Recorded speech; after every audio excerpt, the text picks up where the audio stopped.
Okay guys, sampailah di lubang indeks yang pertama. Yang wajib share sayang. Sayang pula. Sayang mana ni? Sayang Sumenap. Okay, saya sharekan indeks 1 par 5 guys. Lubang nombor 6, 502. Lubang ni yang menariknya, yang mencabarnya, kita nak main safe, kita kena cross air. Kalau tidak main straight saja. 1, 3, 1, 4. Cross air 2 saya letak tiang elektrik. Lebih kurang main 2, 3, 2, 4 boleh lepas, tak ada masalah. Alright.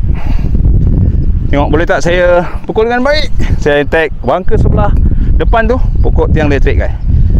Okay, saya harap bola akan draw sedikit dengan sempurna lagi. Come on, one good shot. Mana-mana satu. Okay, bola tak begitu draw straight, tapi adalah di fairway. Alright. Pemenangan daripada fairway ke tee box sebelah sana. Sebelah kiri Hotel Pacific Sutra lagi. Air all the way yang tadi kita nak cross bunker sana. Jadi kita menghala ke center fairway. Bola dapat sebelah kanan ada pokok-pokok lagi, ada bunker. Bola saya sebelum bunker depan tu guys. Kita tengok boleh tak saya buat second shot dengan baik So air ni akan mengakhiri lebih kurang distance saya rasa 180 lagi. Okay guys, second shot saya distance lebih kurang 23, 24. Saya tengok depan-depan green cukup lah untuk bermain dengan birdie kali ni. Boleh tak saya letakkan bola dengan sempurna center of the middle.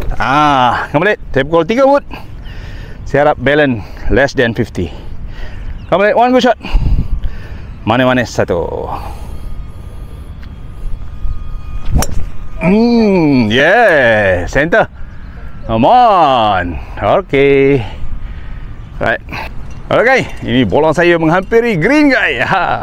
Tengok pukulan ketiga saya, boleh tak saya chip dengan baik guys. Alright. Okay, one good chip. Mana-mana satu. Lambung elok-elok sikit late. One good chip. Yes. Sit. Ya, berhenti. Oh, lebih sedikit. Alright. Ini keadaan green guys. Tengok. Green ada sikit tumpuk-tumpuk. Sebelah kiri ada bunker. Saya punya putt down slope guys. Tengok boleh tak saya putt dengan baik. Come on it. Guys, green ni saya rasa agak slow sikit kan? Ya, slow. Dia macam tebal sikit, tapi mencabar tu. Jadi saya cuba putt. Dia ada slope je. Boleh tak menghasilkan birdie yang berikutnya guys. Alright. Mungkin speed nak betul lah, sebab speed dia ni green ni lain sikit. Ambil kanan sikit kanan sikit, dia boleh meleleh kot, tapi dia macam tak meleleh ni, dia kasar. Tengok boleh tak saya putt dengan baik. Kembali, one good putt. Yes.